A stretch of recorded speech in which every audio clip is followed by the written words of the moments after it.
नमस्कार दोस्तों। खास करके उन जगहों पे जाने के लिए लोग सोचते हैं और एक कंपनी है जो वहाँ तक पहुँचाती है। कैसे? उनका नाम ही है यात्रा। जब हम घर से निकलते हैं कहीं दूर सफ़र के लिए तो कहते हैं हम यात्रा कर रहे हैं, करने जा रहे हैं। और ऐसे ही एक कंपनी जिसका नाम ही इन्होंने यात्रा डॉट कॉम रखा, यात्रा ऑनलाइन रखा, जिनका कामकाज है बुकिंग से रिलेटेड। चाहे आप बस बुकिंग से लेकर के कैब बुकिंग हो, फ्लाइट बुकिंग हो, होटल बुकिंग हो, या फिर आपके अम्यूज़मेंट को लेकर के हो, आपके एंजॉयमेंट को लेकर के, ढेर सारे बुकिंग्स की सर्विसेज प्रोवाइड करती है। इसी तरह के कंपनी के बारे में जानेंगे क्योंकि इसका स्टॉक मार्केट में लिस्टेड है और इसकी चार्ट में कुछ नया अट्रैक्शन देखने को मिलता है। ये अट्रैक्शन इस बातों का है जो कि पहले इसके चार्ट में ये देखने को मिला कि ये अपनी जो पुराना ब्रेकआउट है होता है इसको ये कह सकते हैं ब्रेकआउट, जो वो पॉइंट्स हैं जहाँ पे अपने पुराने जो हायर टू हायर है उसकी तरफ वो मूवमेंट करता नजर आया। और यही मूवमेंट यहाँ पे देखने को मिला है कुछ टाइम से। क्या यहाँ से ये उड़ती हुई नज़र आ सकती है?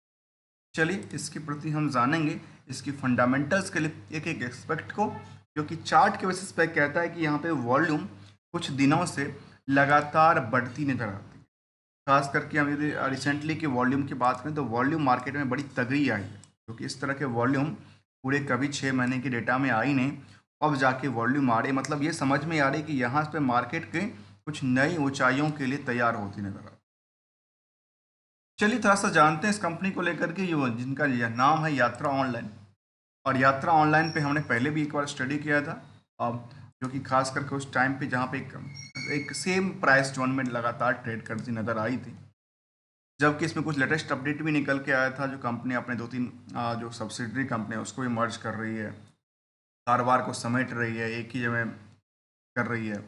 यहाँ पे देखने को आती है कि कंपनी में जो बुक वैल्यू है, बुक वैल्यू से लेकर के यदि करंट प्राइस तरफ आकलन करके देखें तो ये करीब करीब 3 गुने के आसपास। जबकि इंट्रिंसिक वैल्यू बिल्कुल सेलेंट बैठी है, क्योंकि कंपनी ऑलमोस्ट जो है वो नुकसान में देखने को मिली थी लास्ट टू लास्ट पीरियड के हिसाब से। यहाँ पे ईपीएस कहता है 41 पैसे के नुकसान में है, जबकि ये कह सकते हैं कि फेस वैल्यू के बेसिस पे जो इनकी अर्निंग है वो करीब 41% की गिरावट वाली अर्निंग है।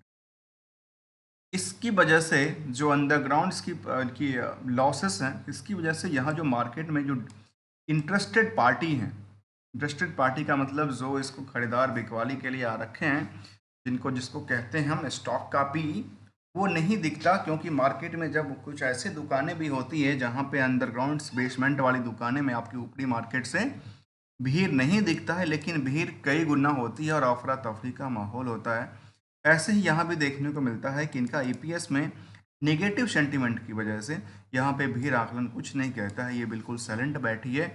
जबकि यहाँ पे भीड़ काफ़ी ज़्यादा है, जो कि 144 रुपये तक की अभी करंट प्राइस का है। अब यहाँ पे जिस तरह से हमने चार्ट को आकलन किया था कि यहाँ पे उनको ऊपरी सतह के लिए खुलता नज़र आता है और लगातार कुछ नए वॉल्यूम क्रिएट होते नज़र आते हैं हिस्टोरिकल डेटा की बेसिस पे। तो कंपनी के बारे में कुछ कहते हैं कि ईपीएस जो निगेटिव है उसके पीछे कुछ कारण तो नहीं है। क्या उन्होंने इसको दबाव की वजह से कम तो नहीं कर लिया, या कुछ और इफेक्ट तो नहीं है कंपनी को लेकर के? तो देखा जाए सबसे पहला जो क्वालिटीज़ हैं वो क्वालिटी की तरफ देखते हैं, तो वो कहते हैं जो दबाव डालने वाली होती है उसका नाम है डेट टू इक्विटी रेशियो, जो कि 0.11 के आसपास। दूसरा है करंट रेशियो। अब इन दोनों को हम एक ही साथ में स्टडी क्यों करते हैं, उसका कई सारे कारण हैं। इस पे हमने कहा कि ये जो पार्ट्स हैं ईपीएस का, EPS part in the PL की पार्ट है, क्योंकि पीएल प्रॉफिट एंड लॉस से देखा जाए जो भी कंपनी ने अपनी अर्निंग किया है, जो भी सेल्स किया, सेल्स में से खर्चे को माइनस कर दिया, फिर जो बची उसमें से इसको डिवाइड कर दिया, तो हमारे पास क्या निकल के आया? ईपीएस निकल के। मतलब ये समझ में आया कि यहाँ पे नुकसान चल रहा है। अब इसका काम है ऊपर से दबाव डालना, कैसे? इंटरेस्ट की बर्डन को लेकर के। और इसका काम है नीचे से सेल्स को बुक करना। इसीलिए हम दोनों को लेते हैं, जो कि दोनों बैलेंस शीट की फिगर हैं। और यहाँ पे एक नया फार्मूला से हम इसको समझेंगे आखिर दोनों में क्या है। जहाँ पे उधार सेल्स के अंदर देखा जाए तो रिस्क फैक्टर बनता नजर आ। आखिर रिस्क फैक्टर क्या कहता है, इसके लिए हमने इनको एक फार्मूलाज का यूज कर इसका नाम रखा है R2R को लेकर। इसमें हम ये जानेंगे रिस्क टू रिकंसिलिएशन क्या कहता है, रिस्क टू रिवार्ड क्या है। तो चलिए रिस्क टू रिवार्ड बात कर लें या फिर रिस्क टू रिस्क को रिटर्न भी कर सकते हैं। चलिए इन सभी चीज़ों को हम देखते हैं और समझने के प्रयास करते हैं। जहाँ आर करीब 3% के आसपास का और आर निगेटिव्स में है। डिविडेंड का कोई ट्रैक रिकॉर्ड नहीं है। हायर टू हायर साइड देखा जाए तो ये 194 तक गया था और फिलहाल इसकी चार्ट ये आंकड़न कहता है कि यहाँ पे उनकी ऊपरी सतह के लिए खुलती नज़र आती है। तो क्या अपने हायर टू हायर को ये तोड़ के आगे निकल जाएगी, रिकॉर्ड को तोड़ने वाली है। उसका भी हम कंक्लूजन की तरफ चलेंगे, क्या ये 200 या उससे ऊपर भी जा सकता है।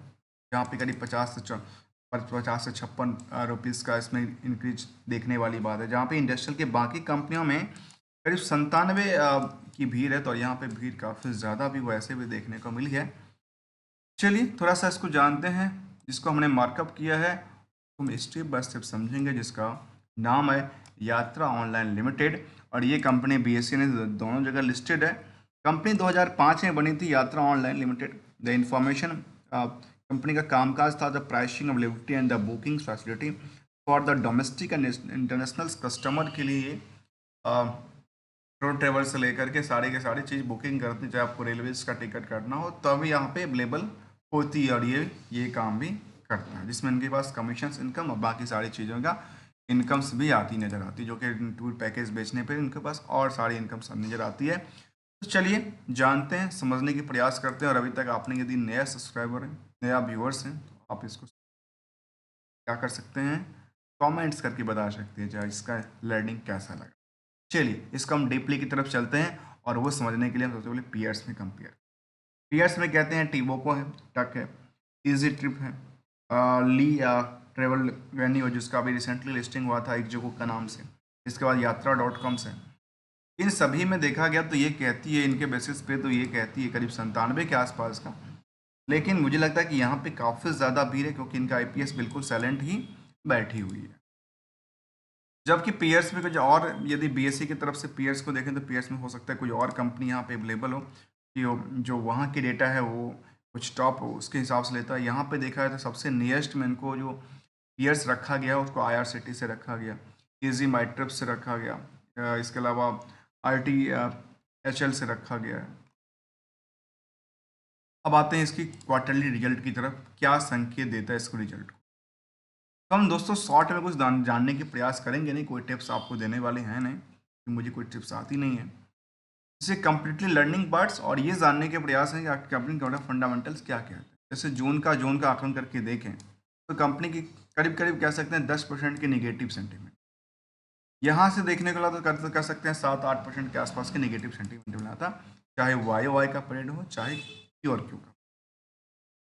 ऐसे ही यदि हम तेईस वाले अदर सोर्स ऑफ इनकम देखें तो अदर सोर्स ऑफ इनकम इनके पास कई बार अच्छी खासी जनरेट होती है, कई बार थोड़ा सा कम देखने को मिला है। लेकिन नेट प्रॉफिट का आकलन करके देखें तो 5 करोड़ के आसपास जो था वो भी क्या करके गिर करके 4 करोड़ के आसपास रह गया। जबकि इस बीच में तो काफ़ी अच्छा नुकसान भी कंपनी के पास देखने को मिला था। नुकसान के कारण क्या था, उन्होंने अपने खर्चे काफ़ी बढ़ा लिया था, जबकि इनके पास सेल्स काफ़ी कम देखने को।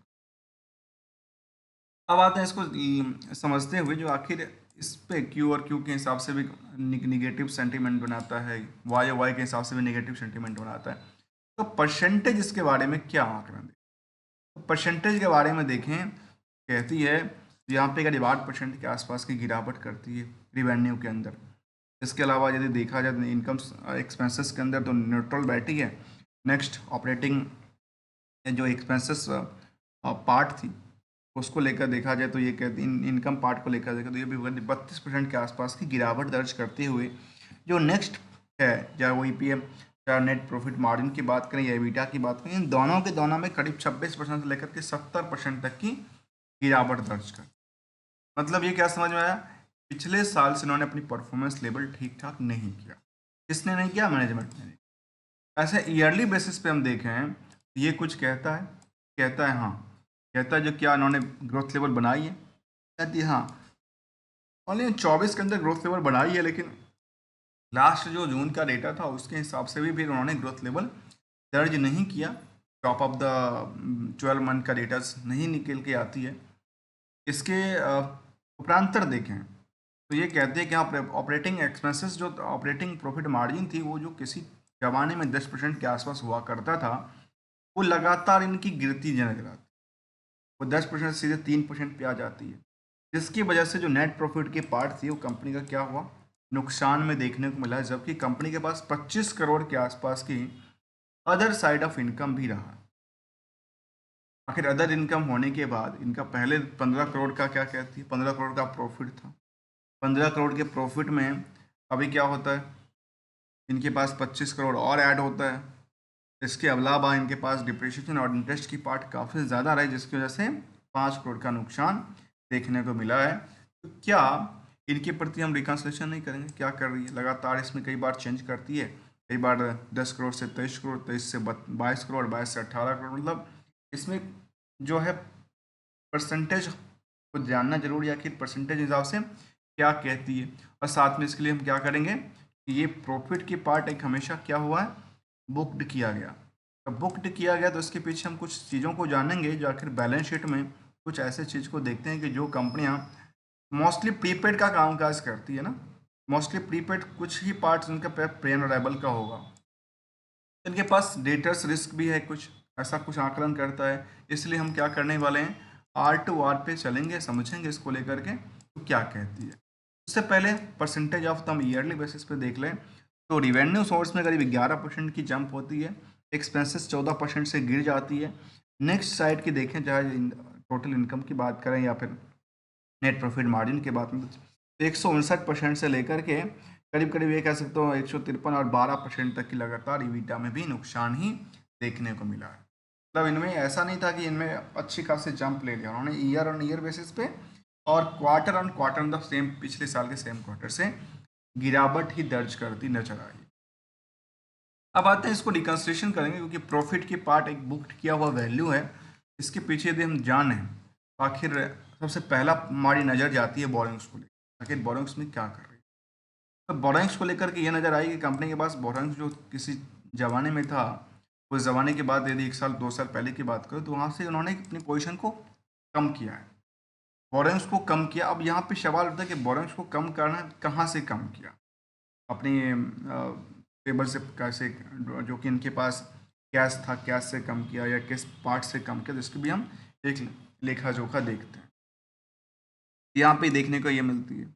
इसके अलावा इन्होंने अपनी कैपिटल यहाँ पे इंक्लूड किया था, करीब यहाँ पे देखने का मतलब 5 करोड़ के आसपास की मार्केट में जो फेस शेयर को देखा जाए तो यहाँ पे इन्होंने अपनी 5 करोड़ के आसपास की कैपिटल बिल्डअप कर लेती है। उस बिल्डअप के बाद यहाँ पे इनकी फिक्स एसेट्स भी बढ़ती नज़र आती है, उसमें कोई कमी नहीं थी। लेकिन अदर एसेट्स के अंदर इनके पास जो वॉल्यूम, जो कि वैल्यू थी, करीब 1,000 करोड़ से ज़्यादा रही। इसके पीछे क्या कारण है जहाँ पे 1,000 करोड़ की रहती है? तो यहाँ पे एक एक चीज़ हमें समझ नहीं आती। यदि आप लोगों को कुछ समझ आए मुझे कमेंट करके बताना, क्योंकि आपकी फीडबैक द कमेंट सेक्शन में हमारे लिए काफ़ी वैल्यूबल्स होती है।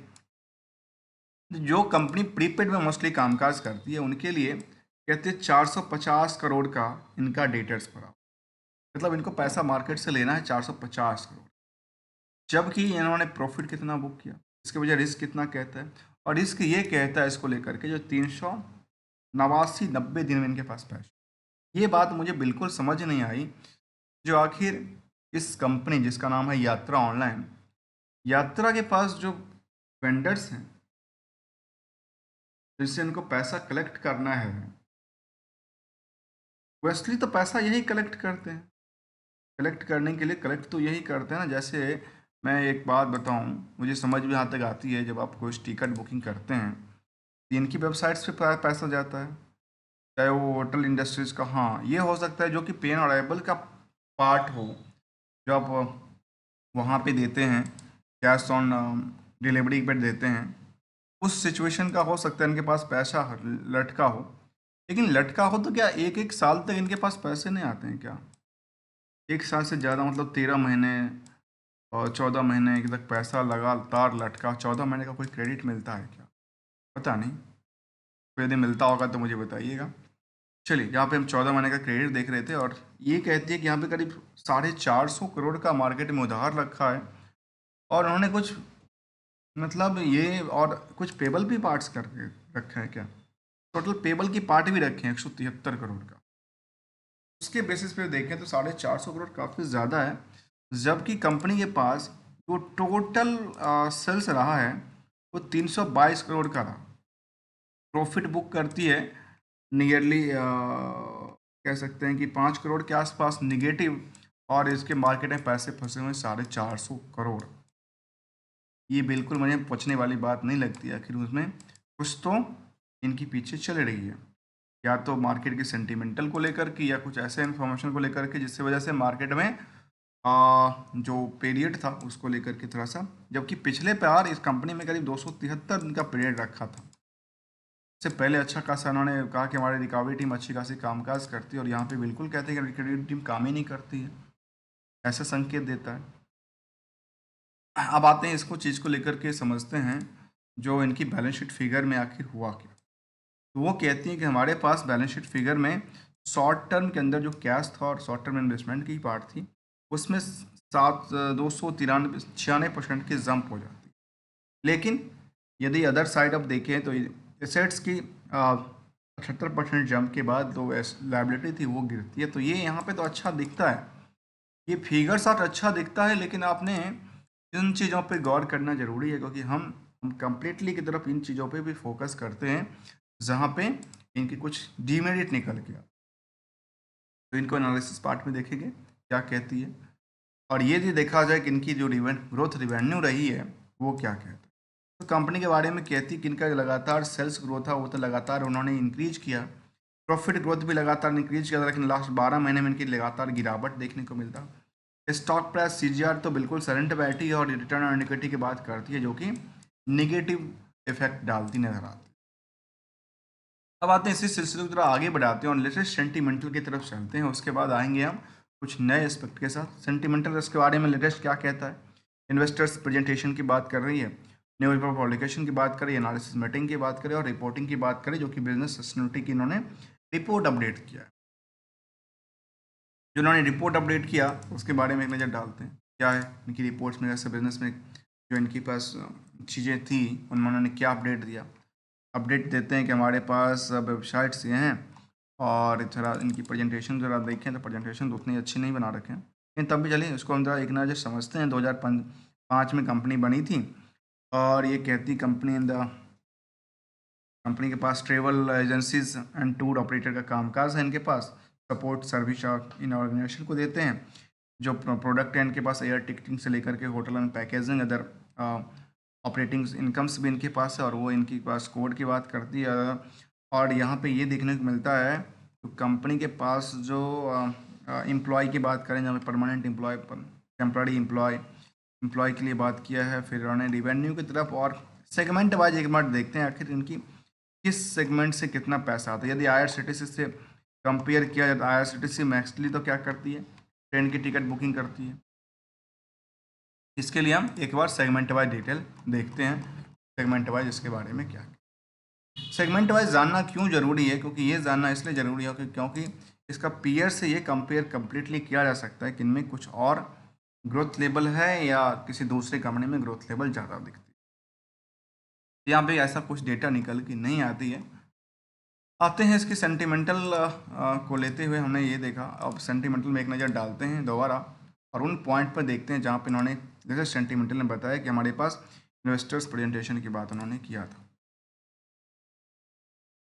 आते हैं निवेशकों को लेकर के क्या मन में चलती है, निवेशक क्या सोचते हैं इस कंपनी, जहाँ पे देखा गया कि शेयर होल्डिंग की तरफ देखें, जिसको हम ऑलमोस्ट कहते हैं निवेशकों को, निवेशक मतलब जो लगातार बने हुए हैं।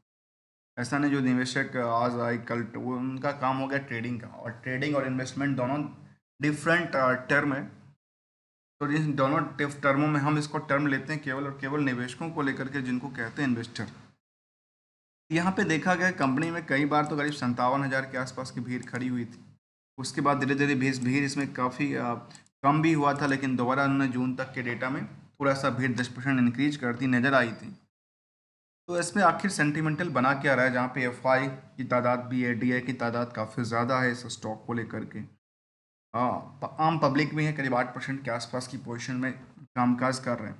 डीआई में देखें सर, डीआई में 22% की होल्डिंग काफ़ी ज़्यादा होता है, जहाँ पे ICICI से लेकर के टाटा मल्टीज एंड द जितनी बड़ी DI है इंडिया के, UTIs की बात करो, बजाज की बात करो या वीरा सेट्स की बात करो, सभी की सभी कंपनी अपने फंड यहाँ पे रखे हुए हैं। इनको लगता है कि सभी के इनकी पोटेंशियल्स काफ़ी ज़्यादा है, और यहाँ पे ये देखने को मिल रहा है कि इनकी एवरेज वैल्यू के आसपास जब भी ब्रेकआउट किया था ना, कहते हैं कि ब्रेक इवन पॉइंट के आसपास जब टच किया था दोनों के आसपास, तो मार्केट यहाँ से एक नई ऊंचाइयों को छूने की प्रयास कर रहा था उसी टाइम पे, और उसके बाद मार्केट ने क्या किया, ऊंचाइयों को टच करने की प्रयासरत रहा। अब आते हैं एनालिसिस पार्ट को लेकर के क्या कहती है, उसके बाद चलेंगे return to risk to reward की तरफ, वो क्या कहती है। यहाँ पे देखने को कंपनी रिड्यूस अपने डेट्स को रिड्यूस करी, उसमें कोई बात कोई दुराज नहीं है, कर रही है। बुक्स वैल्यू से करीब 3 गुने से आसपास मार्केट ट्रेड कर रही है। इंटरेस्ट रेशियोज भी इनके पास कवरेज की बात करती है। अदर इनकम भी इनके पास अच्छा खासा देखने को मिला है, लेकिन इनके पास जो एक कमी की बात निकल के आती है, जो मुझे ऐसा ये कहते हैं ना, पसने वाली बात नहीं होती, वो पसने वाली बात नहीं नजर आती है। जो जो प्रीपेड्स पे कंपनी कामकाज करती हो लगातार ज़्यादातर काम, उनकी पैसा करीब 13 महीना 14 महीने तक अटका पड़ा रहे, वो शायद अच्छी नहीं लगती। इसकी वजह से देखने को मिलता है कि इनको पास जो सेंटिमेंटल बनता है वो थोड़ा सा निगेटिव से इम्पैक्ट देता है। लेकिन सामने क्या दिखता है, सामने तो दिखता है अच्छा ये तो अभी निगेटिव है, लेकिन भीड़ तो अंडरग्राउंड की भीड़ काफ़ी ज़्यादा है। तो भीड़ तो होती नज़र आती है, लेकिन अब बस फंडामेंटल्स में बाकी सारे इनके पास ठीक देखने नज़र आते हैं। कुछ चीज़ों को छोड़ करके कुछ चीज़ों को यदि छोड़ दिया जाए, इग्नोर कर दिया जाए, तो बाकी सारी चीज़ें ठीक है। जहाँ पे ये गया है रिस्क टू रिवार्ड में देखा जाए, तो रिस्क टू रिवार्ड में अभी तक निवेशकों को पिछले 1 महीने में इसने 10% की कमाई करके दिया, चाहे 6 महीने में 7% निगेटिव भी दिया। और यहाँ पे हमने देखा कि इसको फिलहाल यहाँ पे देखिए 6 महीने का डाटा था ना, इसमें क्या करती थी, यहाँ से लेकर के यहाँ तक इन्होंने अपनी रिकॉर्ड वाली पॉइंट के आसपास कामकाज करती नजर आई। फिलहाल इनका ये टाइम देखने को मिला है, और ये ऐसे होती नज़र आई तो मार्केट में क्या हो गए, एक लगातार स्विंग वाली पोजीशन बनती नज़र आ सकती है, जहाँ पे ये देखा जा सकता है कि पिछले 1 साल में करीब 5% की अभी भी सेंटिमेंटल ग्रोथ देखने को मिला है, और पिछले 5 सालों के डेटा बेसिस में करीब 5% ही रहा, क्योंकि यहाँ पे मार्केट में एक बड़ी सी पुल बैक थी। इस पुल बैक के बाद मार्केट ने दोबारा उस लेवल पे आने के प्रयास नहीं किया। अब सवाल ये भी है कि जिन लोगों ने यहाँ पे आकर के लिया, उनके लिए क्या उनको बेचने का मौका मिला या नहीं मिला, को बेचने का मौका मिला या नहीं मिला।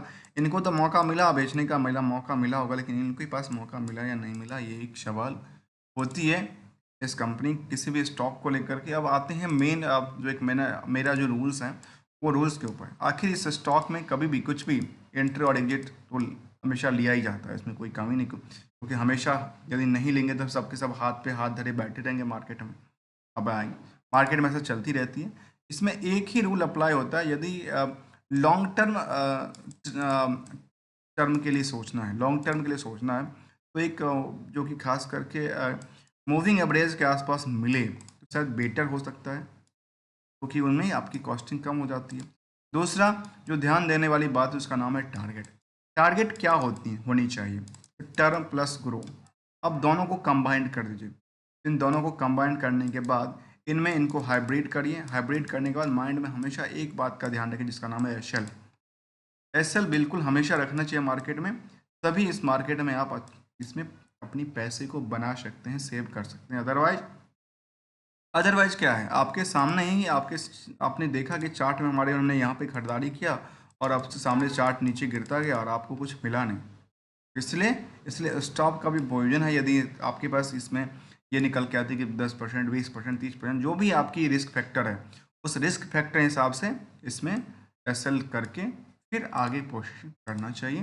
तब तक के लिए धन्यवाद। अगले वीडियो के साथ मिलेंगे जहाँ पे हम कुछ न्यू कंसेप्ट के साथ, न्यू स्टडी के साथ आपके साथ हाजिर होते हैं। तब तक के लिए सेफ रहिए, सुरक्षित रहिए और अपनी पैसे को भी पैसा सुरक्षित रखिए। Be careful, be awareness in the market is also risk factor. तो thank you so much for joining here दोस्तों।